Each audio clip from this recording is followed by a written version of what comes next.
Hey nerds, Farmer Jesse here. Welcome to Growers Daily, your daily dose of ecological farming insight. It is Tuesday, May 26th, 2026, and today we're talking about owning June in the garden. Is it too late for this or that brassica? And is a pinpoint cedar the cedar you've been longing for? We'll find out, so let's do it.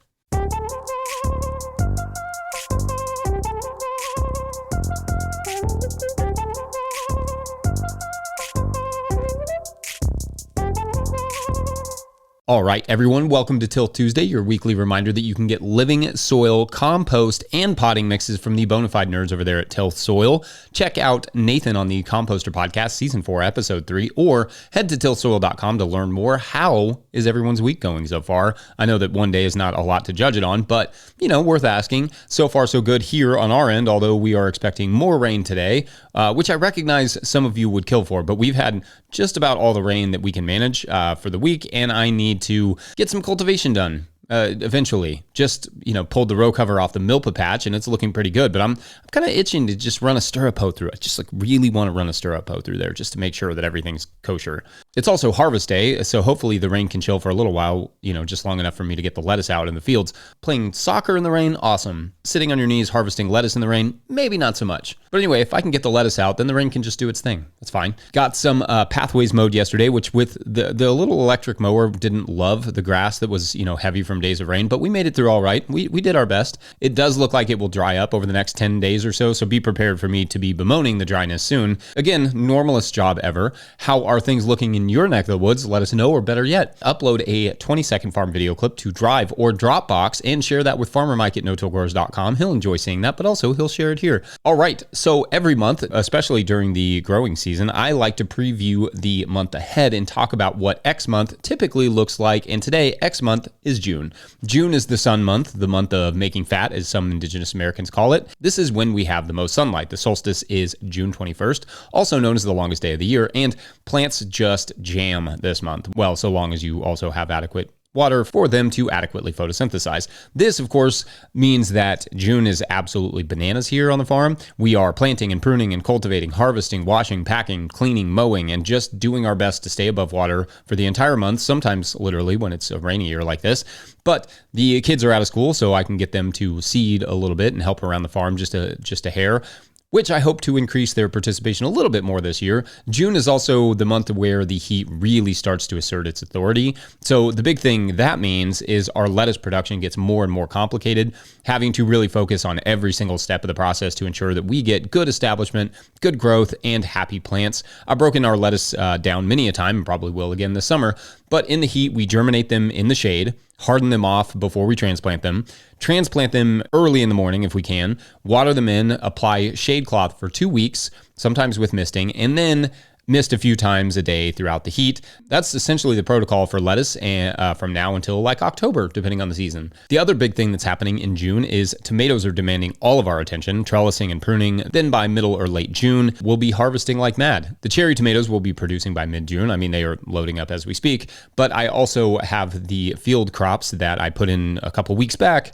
that will need trellising, followed by the next round. It is going out maybe next week, possibly, or the week after that, into some cover cropped areas. Peppers in that way are so much easier to deal with because they are just like chilling there and need little to no trellising whatsoever, because I've started spacing them much more than I used to. I used to space them, like 18 or so inches apart. Now I go closer to 3 feet just so they can kind of hold themselves up, and also in hopes of getting bigger peppers, so that our restaurants can fall as deeply and madly in love with the Carmen sweet pepper as I am. It's also a big bed flip month, June. The spring crops start to die, from the lettuces to the weird but also weirdly successful broccoli/lacy Phacelia bed, and so on. So all of those have to come out and get replaced with something else. So I usually go in with another crop, though sometimes a round of buckwheat will come in June and save space for me for a couple or a few weeks while I catch my breath, or while the next crop readies itself in the greenhouse.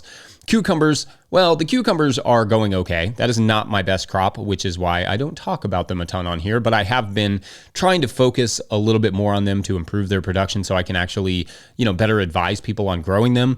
I've grown solid cucumbers over the years, but it's just not super consistent. I think I've figured out my problem, mostly nutritional, where before I was, relying mostly on compost, but I think I need a little bit more of a slow release nitrogen on top of that compost. So I've started adding some alfalfa meal and some feather meal to kind of get them through.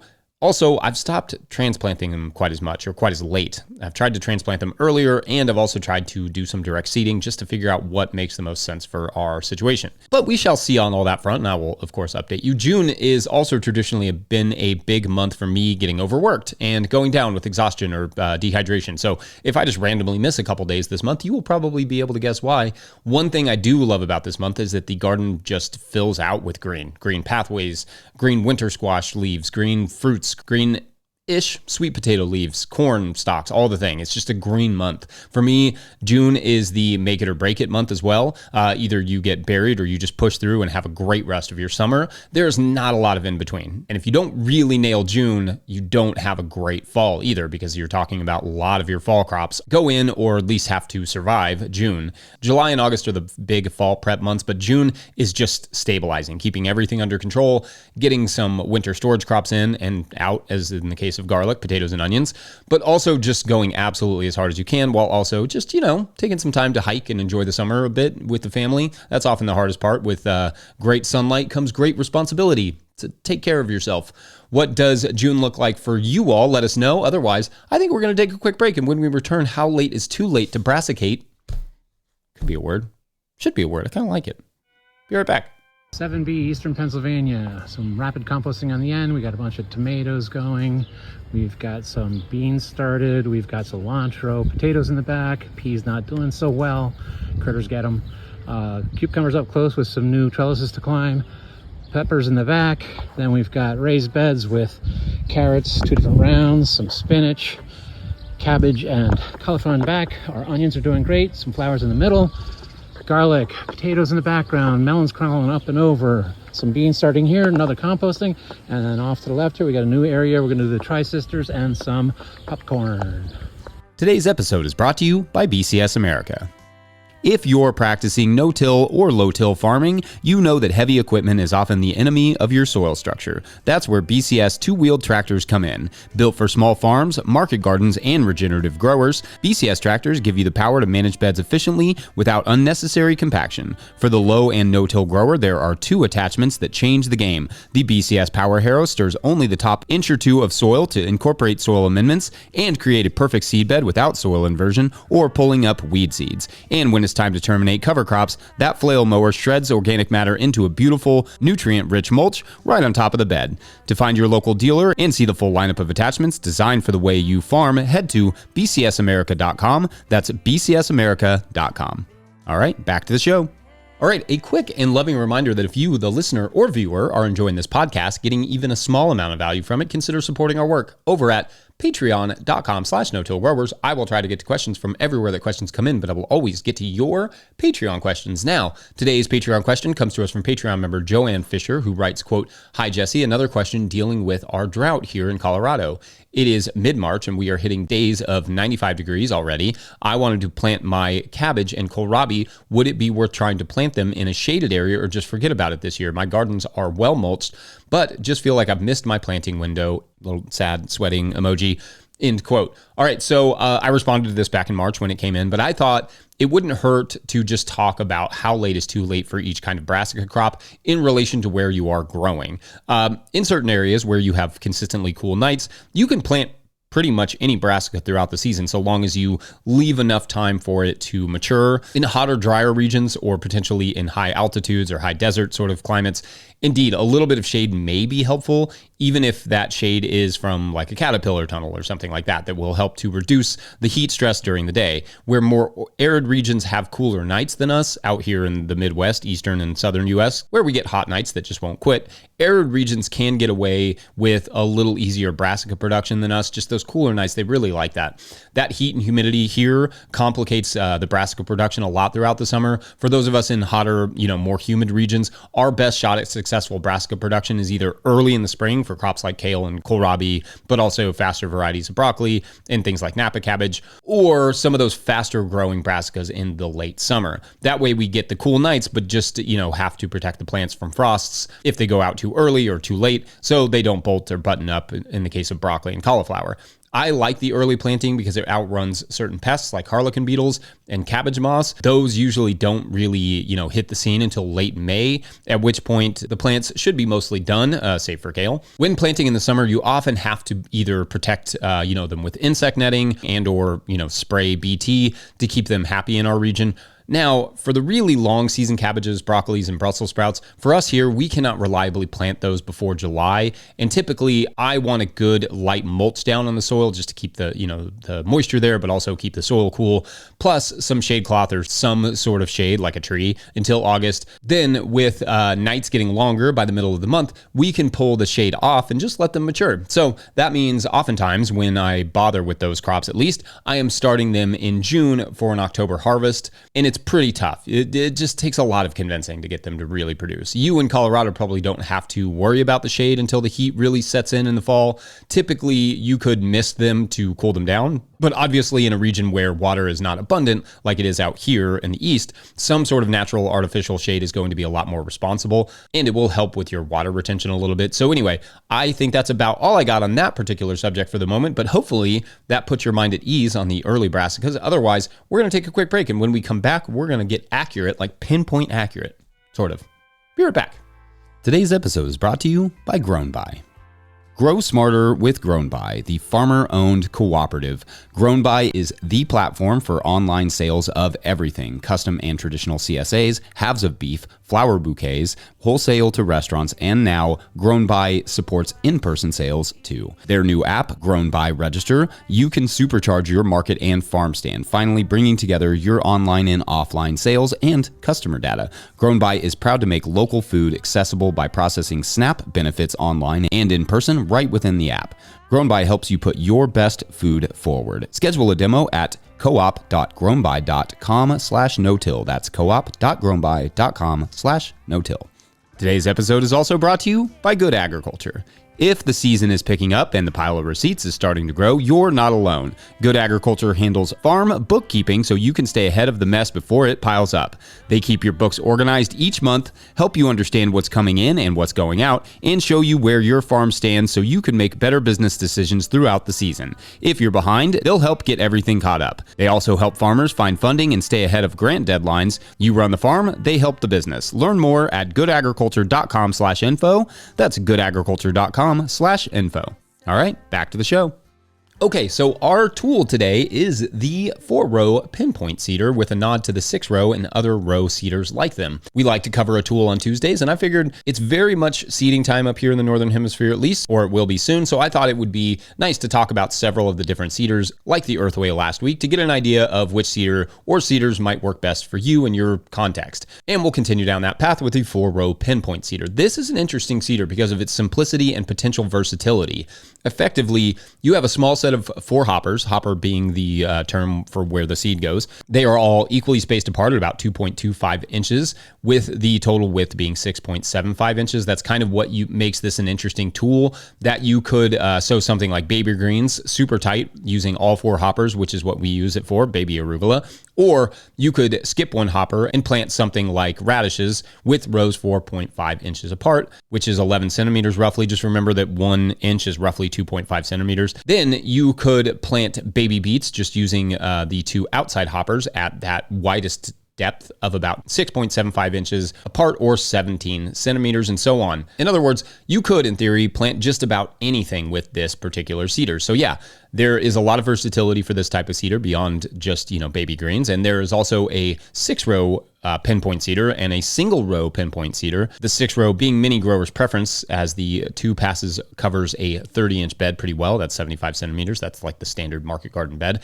Now, the seeder drops the seeds pretty consistently, so long as the soil conditions are right and that the seeder is well set up before adding the seed. A bar with a bunch of differently sized divots is slid through the middle of the entire mechanism under the hopper, and it turns as you pull the seeder. So basically it's just driven by the wheels. The cedar collects in the divots that are in that little bar that you can see here on YouTube, and then an adjustable brush pushes off the excess, and they just drop out of the furrow that the cedar makes. It's very simple, and the depth at which you plant the seeds can be adjusted a little bit based on how you hold it. Like if you hold it up right, it's different depth than if you hold it down low, it goes a little bit more shallow. It's a pretty straightforward, clever design, and we can give a thank you to Elliot Coleman for that. But like literally all tools, it's not without its caveats. One, it's not as cheap as the Earthly, which, albeit only a single row, is easier to use. It just requires more footsteps to achieve a similar result. Also, the cedar bar for the pinpoint cedar is just kind of a pain to adjust, and with the little wheels, you kind of have to pull it off and then put it back in and then get it lined up perfectly. And I don't know, it always takes me way longer than I want it to. And those little brushes are not always super consistent either. I've never really felt like I could get, perfectly consistent seeding using the 4-row pinpoint cedar. Like one hopper will inevitably run out of seeds before the others, which just means that I seeded that particular row a little heavier. The other knock on the cedar is that it's a pain to unload it. There's no easy way to turn all the excess seeds out. I usually just end up dumping it into a big tote and then pouring that back into the seed bag, which is fine, but it is just like an extra step and an extra thing I have to take care of and make sure that there's no moisture or anything in the tote so that the seeds don't get wet. So not my favorite thing, is I've definitely spilt seeds that using that method. Also, the biggest thing with the cedar is no doubt just how perfect the soil conditions have to be to use it. Like perfect, really. It will not sow well into chunky soil or too fluffy of soil or too rocky of soil, or frankly, soil with a heavy compost layer. The overly fluffy and chunky and composty surfaces tend to clog up in the front of the cedar. And if the soil is too rough, it just won't pull through it. For achieving that perfect tilth, some sort of tilther or power harrowing or something, and then a bed rolling to give it some, grip will be crucial. So it may not be a tool that you can just buy on its own unless you have some sort of thing that you can roll over and kind of pack the soil down just a little bit before using it. I know some growers who use it for a lot of their crops, and then there are many growers like me who thought I would use it more than I do and really only use it for like baby arugula and sometimes like baby kale and that sort of stuff. Yeah, for me, it's just almost exclusively those, which is fine. No cedar does it better, really, but definitely if you're only using it for 2 crops, I don't know that it's really worth the price. A lot of that, though, does have to do with the roughness of soil surfaces I work with, just because we don't do a lot of tillage, so our soil tends to be a little more ridiculous than most people's. As I incorporate the tilther a little bit more, though, in my practices as I'm trialing it, I think the cedar will, see a little bit more action, but we'll find out, and I will tell you about it later because that's what I do. Anyway, what say you all? Let us know, and otherwise, I think that is it for this Till Tuesday. Don't forget, No Till Growers is a nonprofit 501c3, so donations are tax deductible and greatly appreciated. Please make sure to like and subscribe and or follow wherever you're getting this podcast. That is an easy way to help us out as well. Enormous thank you to all of our show sponsors, and if you'd ever like to sponsor this show, like if you have a small business and you're like, my small business really likes this show, there's a way to support it. You can reach out to Farmer Michelle at notillgrowers.com. Big thank you to Michelle for all her work. Big thank you to the No Till Growers Board of Directors, who have been awesome. Huge shouts to Willie Breeding for the theme music, Mike Hilbert for the production help and editing, and my wife Hannah for absolutely everything in the world. Also, shouts to Epidemic Sound for the background music that you can hear.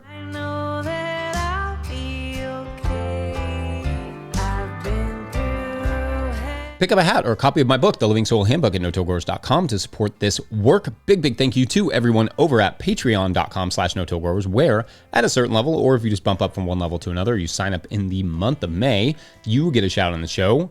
Evelyn O. Colquire, Dale at Three Bridge Farm, Jess Carr, Sonia Swatsdruber, it's fun, Adam Stickler, Robert Kilgore, Thomas, Chris Main, Richard Gould, Norskegard Farm, Sue Rowland or Roland, Thomas Van Wart, Tyler Lloyd, Andrea Fronti, Tossman, Cedric Reed, William Wiley Madro, Lynn Tompkins, Steve Hurlbut, Mark Hare, Chris, Larry Shepard, DP, Little Row Farms, Hank Zecca, Jill Crosby, Madison, Alberto Diaz, Peter Broad, Jason Ruel, Earth Care Farmer Jane Murner, Derek Page, Meredith Light at Granite Springs Farm, Jared Kirst of Rivendell Farm, and Fiona and Donnie of Firefly Farm. Thank you all so much, as always, for the support. These are our pollinators. They get a shout out every month, and there are a lot of them, and we are very thankful for all of you. All right, and thankful for you keeping the story going this week. As you will remember, our story this week is about Robbie, our food critic. He is headed up into the mountains to visit the reclusive, secluded, mysterious mountain people who, rumor has it, have the best food in all the land and may or may not be cannibals, but there is only one way to get there and find out. You hike. And you can only do so in the middle of the summer when it's pretty hot there, but here's the thing. Robbie is a food critic and has to really, stay fit, but he's not the best hiker in the world. He will readily admit that. He's more of a bicycle guy. So Halfway up the mountain, he really starts to feel the burn and, pitches a tent for the night. He hadn't wanted to do that, but, figured one night of camping would come in handy. What could it hurt? And it did help. His muscles chilled a little bit. The rest felt great, but late that night, he awoke to something at his campsite, knocking stuff over, rummaging through all the stuff outside. So Robbie got up and clapped it loudly, and whatever it was ran away. So what was it? Well, that is for tomorrow on the mountain. Ooh, yeah. Just the mountain. That's mysterious. Thanks for watching and or listening. We will continue the story tomorrow. Sign-ups pending. You all rock. Bye. How I'm supposed to grieve.